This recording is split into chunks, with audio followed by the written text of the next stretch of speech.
Hi everyone! Assalamualaikum! Welcome back to my channel, The Nervous Speaker.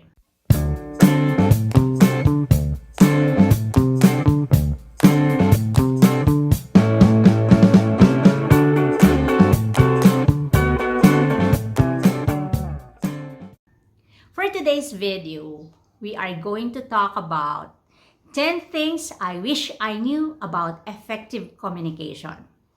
Well, if you are new to this channel, please do subscribe because you will learn a lot about communicating effectively and of course, clearly. Yun naman talaga dapat, di ba, yung goal when you want to communicate. Anyway, question.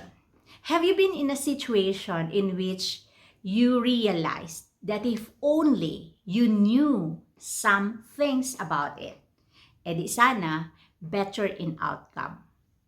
So yan yung pagbisarahan tabiaon.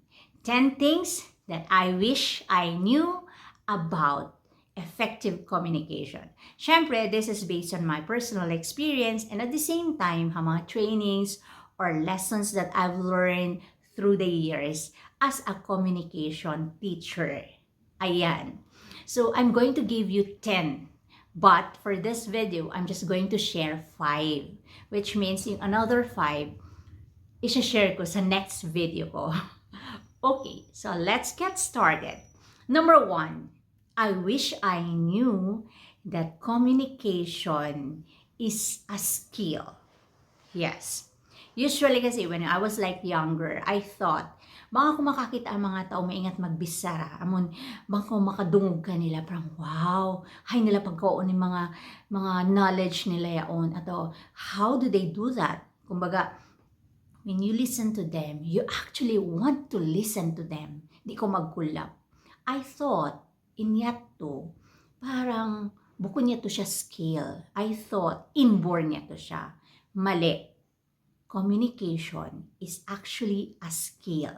So if it's a skill, which means you can learn, relearn, or unlearn.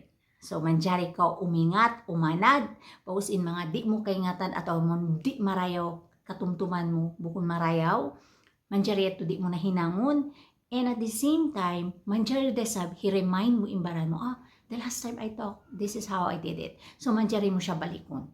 Yun nga, you need to learn. You can learn, relearn, and unlearn. And, eto pa ha, it's a life skill. So, if it's a life skill, it's a continuous process. So, say for example, you are watching right now, first year student ka. Feeling mo, parang di ko mayat mamisara, mabuka ka, pasasin, mabuka ka, i-judge, or feeling mo wrong in grammar mo. In other words, bukod pa ko confident. Well, here's a thought for you. You can improve. But how will you do that? It's a skill. Therefore, you need to really speak. Or if you want to be a good writer, then write. If you want to be a good speaker, then speak up. Yun lang yun. It's just a matter of practice. Up until bang ko maanad na, umingat na kao. Amayat din number 1, na I wish I knew. O, di ba? Number 2, I wish I knew that communication is not just about speaking, but it also involves listening actively. O, diba? Bang kita magbisarain, halong pikilan ta, bang uno na dyan, halong utok ta, amo na lang yating bisaraon ta. Hindi pala.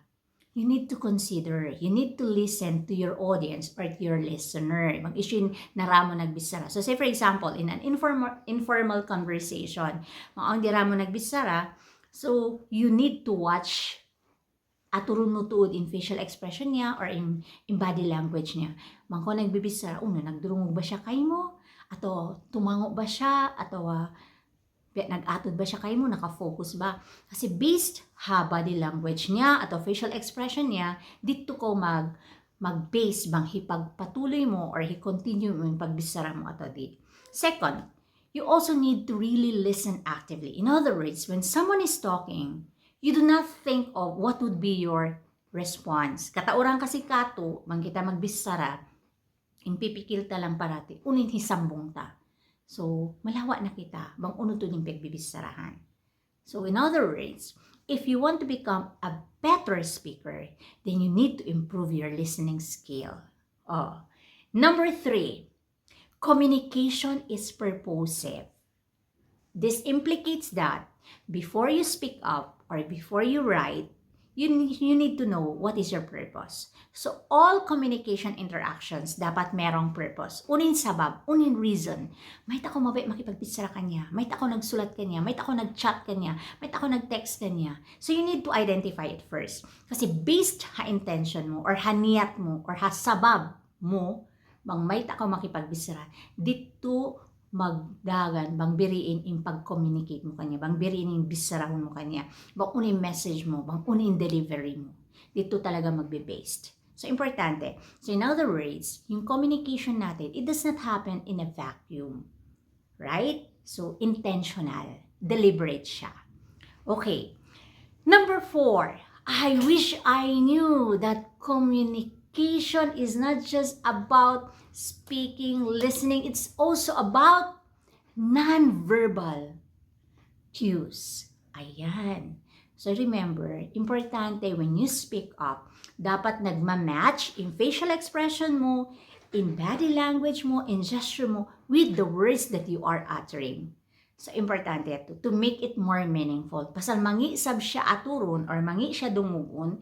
For example, aon ba kayo mo? Mga subo kayo mo. Magyan kayo mo. Be, kita ba? Tupon ako na yung diabadyo ko ini. O, diba? So, she's asking for your opinion. So, syempre, ikaw naman, mabay ko mag-deal ka yung opinion na medyo positive. So, you'd say, yeah, you look good. Or, yeah, tupon ka. Pero, you would say, tupon ka. Sa, nakasimangot ka naman. So, you're sending a mixed message. So, yun. Di ito pwede. So, in other words, we should be very mindful of our non-verbal cues. Moving on to number 5, I wish I knew that in communication, we should consider the result. Very important.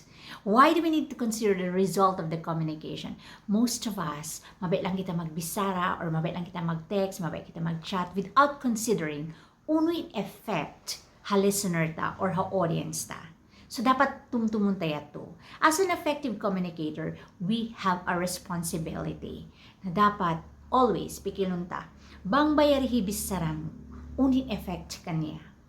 Kasakitan ba siya? Ma-inform ba siya? Ma-inspire? Ma-motivate? Ma-regulate? Mag-change ba yung behavior niya? So, you need to ask yourself that. Pasal, in rule of the thumb, bangsaw pama, when you speak up, kahapdusan siya, masakit, hanagdurungog. Minsan pa siya bunal. Well, I believe that di mo na dapat hibisara.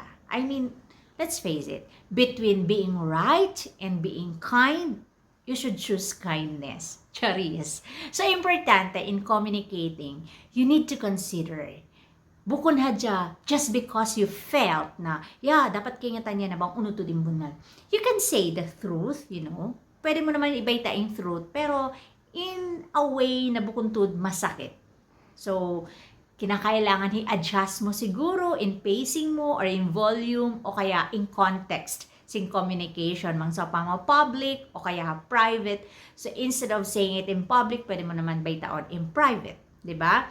So, because if you want to be effective communicators, we need to consider always yung listener ta, iban yung audience ta. So, yan guys. I hope ang mga nakabago lessons about, I wish I knew. And syempre pa, yung next 5 na I wish I knew will be discussed or I will share it sa next video ko. Hopefully, you've learned something new, and if not, then okay lang, it's just a reminder for you. Anyway guys, for those of you na who felt na on pa mo ba i-add, please do not hesitate, comment below. And for those of you who are new to this channel, wow, thank you for watching, and do not forget to click subscribe. I'm quite sure that you will like the videos, mga upcoming videos and you will learn a lot, Charis. Thank you for watching. Wassalamualaikum warahmatullahi ta'ala wabarakatuh.